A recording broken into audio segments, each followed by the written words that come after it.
পথে যাত্রা শুরু করতে জেনেসিস ও তার সঙ্গীরা অপেক্ষা করছে।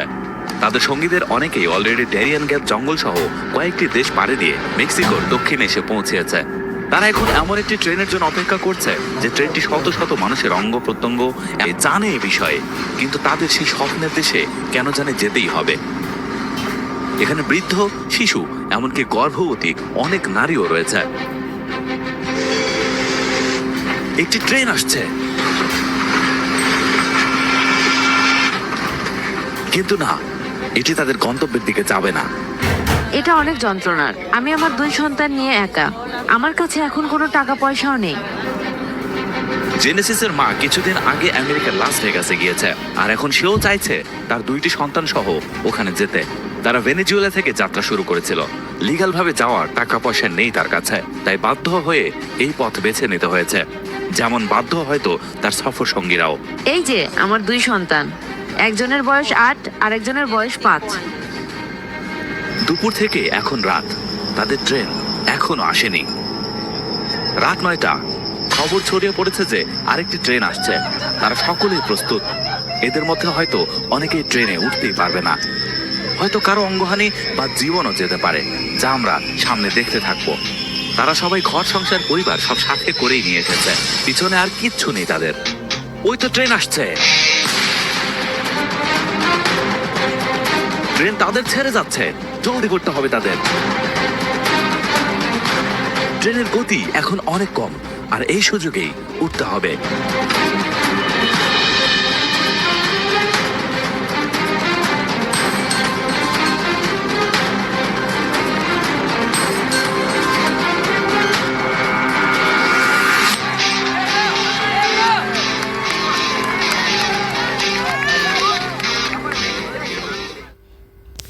রাতের আতঙ্ককে এর আগের ভিডিওতে আপনাদের দেখিয়েছিলাম দক্ষিণ আমেরিকা থেকে যুক্তরাষ্ট্রগামী অভিবাসীরা ভয়ঙ্কর ড্যারিয়ান গ্যাপ জঙ্গল কিভাবে পাড়ি দেয়। সেই ভিডিওর লিংক নিচে দেওয়া থাকবে। আর আমরা আজ জঙ্গলের এই নারীর নাম দুনিয়া। সে হন্ডুরাস থেকে আমেরিকার উদ্দেশ্যে যাত্রা শুরু করেছে। ওর বয়স 20 এবং 6 মাসের গর্ভবতী। ওরা এখন মেক্সিকোর দক্ষিণ অবস্থান করছে। অপেক্ষার উদ্দেশ্য দ্য বেস্ট ট্রেন। ট্রেন চলে এসেছে। তার কোলে 4 বছর বয়সী সন্তান। যে করেই হোক তাকে এই ট্রেনে উঠতে হবে। সাথে তার হাজবেন্ড মার্লন রয়েছে। মার্লন তাদের আগেই ট্রেনে উঠে গেল। সে ড্রাইভারের কাছে গিয়ে ট্রেন থামানোর অনুরোধ করবে, যেন তার গর্ভবতী স্ত্রী ও ছোট ছেলেটা নিরাপদে ট্রেনে উঠতে পারে। কিন্তু ট্রেন তো কিছুতেই থামছে না। তার স্বামী হয়তো ট্রেন ড্রাইভারকে ম্যানেজ করতে পারছে না। দুনিয়া চেষ্টা করে যাচ্ছে। অপরিচিত একটি ছেলে এগিয়ে আসে শিশুটিকে সাহায্য করতে। এই গতিতে ট্রেনে ওঠা দুনিয়ার জন্য সম্ভব না। তার সন্তান আর স্বামী অলরেডি ট্রেনে। সে পড়ে গেছে। আমার ছেলেটা চলে গেছে। সে ট্রেনের সামনে কোথাও আছে। সে এখন কি করবে?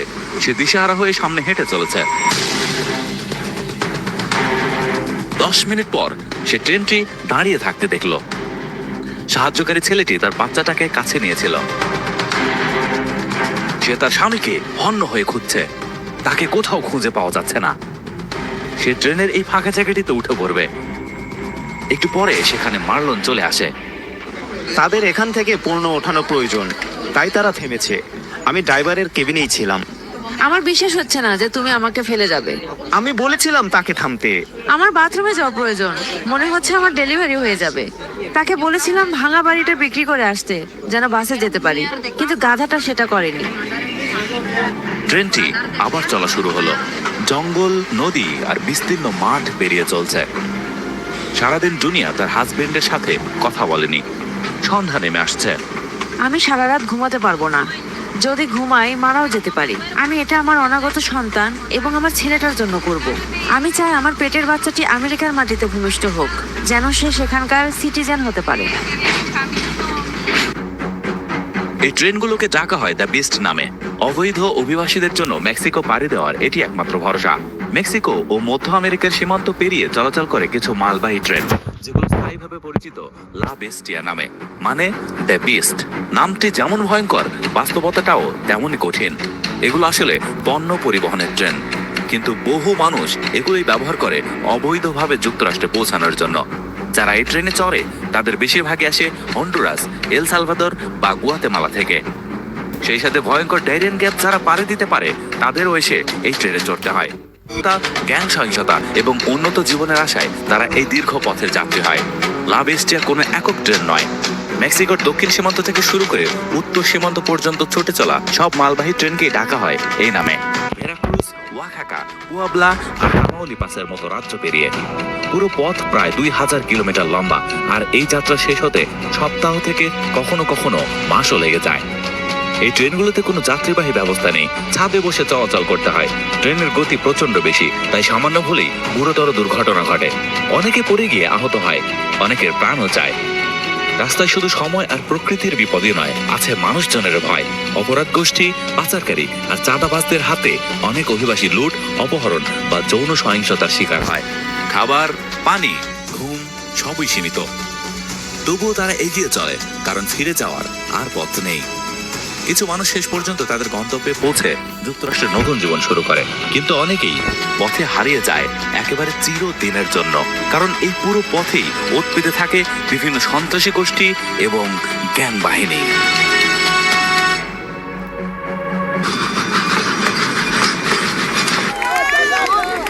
জেনেসিস আর তার সহযাত্রীরা ট্রেনে উঠে পড়েছে। তারা খুব আনন্দিত। ফুটফুটে শিশুটি জানেই না তার জীবনে কি চলছে এখন। এখান থেকে আমেরিকার বর্ডার এখনো 1500 কিলোমিটার দূরে।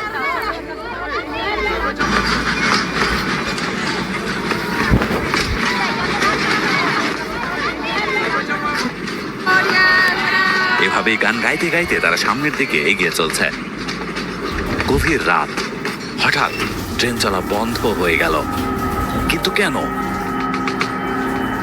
এই ট্রেন আর চলবে না, সবাই নেমে এসো, জিনিসপত্র সব নিয়ে নেমে এসো।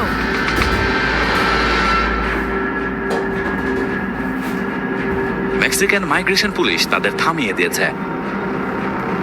আমরা কিছুতেই নামবো না। কেন নামবো? আমি ভালোভাবে বলছি, তোমরা নেমে আসো এবং চলে যাও। আমরা যেতে চাই না। আপনার দেশের কোনো ক্ষতি আমরা করবো না। তারা একদম নাছোড়বান্দা, কিছুতেই নামবে না। তারা জানে যদি তারা নামে তাহলে তাদের আবার ফিরে যেতে হবে সেখানে যেখান থেকে তারা এসেছে। কিন্তু পুলিশও খুব জেদি। তারা ট্রেনের উপরে উঠছে। তাকে উঠতে দিও না, কাউকে উঠতে দিও না। শিশুরা ভীত সন্ত্রস্ত। প্রচুর বাকবিতণ্ডা চলছে।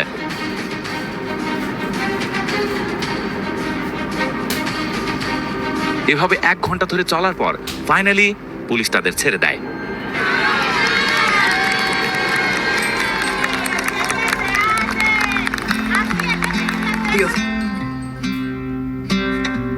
তারা আবারও চলতে থাকে। শিশুরা ঘুমিয়ে পড়ে। সারা রাত ধরে চলতে থাকে ট্রেন।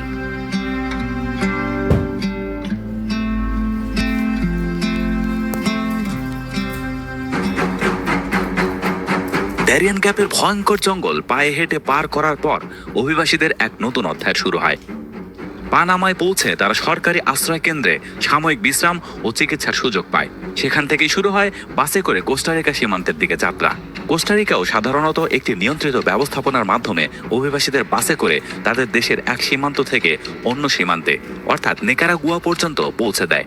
কিন্তু এখানেই যাত্রার সহজ অংশটুকু শেষ হয়ে যায়। নিকারাগুয়ার কঠোর নীতির কারণে অভিবাসীরা সেখানে বাধার সম্মুখীন হয় এবং দালাল বা কোয়েটেদের সাহায্যে তাদের নদী, জঙ্গল ও পাহাড়ের গোপন পথ দিয়ে অত্যন্ত ঝুঁকি নিয়ে এ দেশটি পার হতে হয়। এরপর হন্ডুরাস এবং গুয়াতেমালা পাড়ি দেওয়ার সময় তারা বাস, মিনি বাস এবং পায়ে হাঁটার মিশ্র পদ্ধতি ব্যবহার করে। এই পুরো পথটি দালাল নিয়ন্ত্রিত একটি জটিল নেটওয়ার্ক, যেখানে হাজার হাজার ডলারের বিনিময়ে প্রতিটি সীমান্ত পার করা হয়। অবশেষে কয়েক হাজার কিলোমিটারের এই কঠিন পথ পাড়ি দিয়ে তারা পৌঁছায় মেক্সিকোর দক্ষিণ অঞ্চলে, যেখানে তাদের জন্য অপেক্ষা করে যাত্রার সবচেয়ে কুখ্যাত অধ্যায়, লা বেস্টিয়া বা মৃত্যুর ট্রেন। প্রশ্ন আসতেই পারে, কোনো দেশ তাদের বাধা দেয় না কেন? আসলে এই অভিবাসীদের চূড়ান্ত গন্তব্য যুক্তরাষ্ট্র।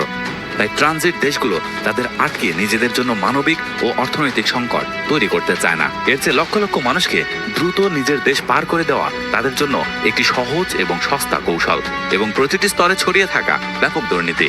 আর এই নীরব প্রবাহকে সচল রাখে দুর্গম সীমান্ত, যার সমস্ত জায়গায় পাহারা দেওয়া সম্ভব হয় না।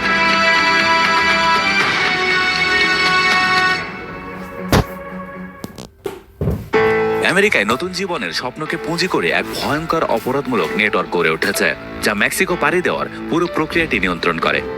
এই যাত্রার শুরু হয় সাধারণত একজন দালাল বা কুয়েটের সাথে চুক্তির মাধ্যমে। এই দালালরা মোটা অঙ্কের টাকার বিনিময়ে অভিবাসীদের নিরাপদে সীমান্ত পার করে দেওয়ার প্রতিশ্রুতি দেয় এবং তাদের যাত্রার বিভিন্ন মাধ্যম ঠিক করে দেয়। আমি অবৈধ অভিবাসী যারা আমেরিকা যেতে চায় তাদের লক্ষ্যে পৌঁছে দেওয়ার কাজ করি। আমরা তাদের চিকেন নামে রাখি। দেয়াল পার করতে আমরা কিছু সময় মই অথবা দড়ি ব্যবহার করি। $8,000 থেকে $10,000 আমরা নেই তাদের আমেরিকায় নিরাপদে পৌঁছিয়ে দেওয়ার জন্য। এটাই আমার মিশন। মেক্সিকোর বিভিন্ন অঞ্চল নিয়ন্ত্রণ করে শক্তিশালী ড্রাগ কার্টেলগুলো। দালালদের সেই সব অঞ্চল দিয়ে নিরাপদে যাওয়ার জন্য প্রতিটি কার্টেলকে পিসো বা কর দিতে হয়। একজন দালাল এক কার্টেলকে টাকা দিলেও অন্য কার্টেলের লোকজন সেই অভিবাসীদের শত্রু পক্ষের পণ্য হিসেবে দেখে হামলা করে। এই হামলাগুলোর সময় যৌন হয়রানির মতো ভয়াবহ ঘটনা ঘটে।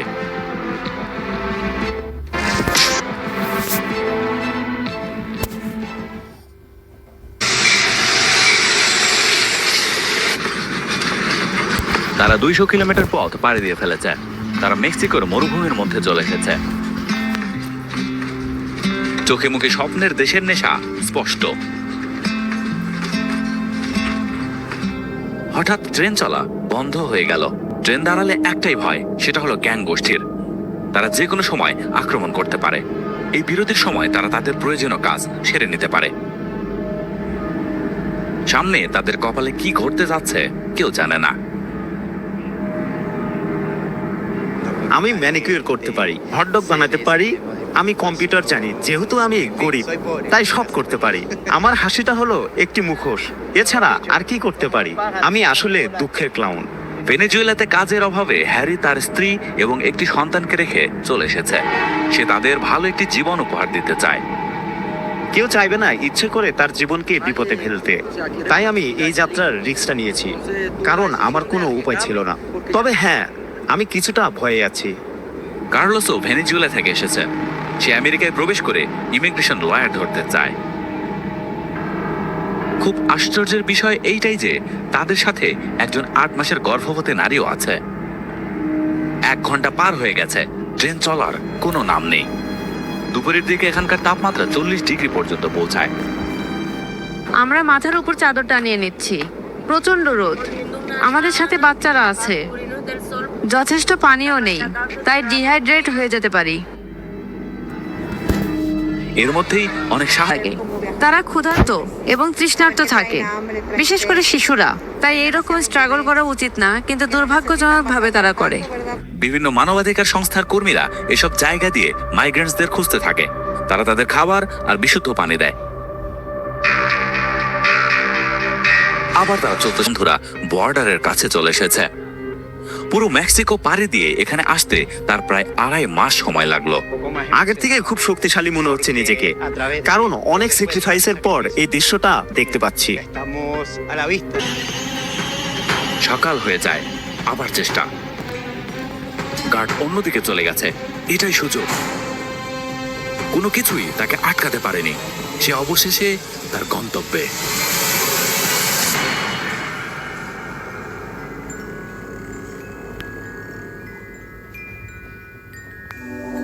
হ্যারি এখন যুক্তরাষ্ট্রে আছে।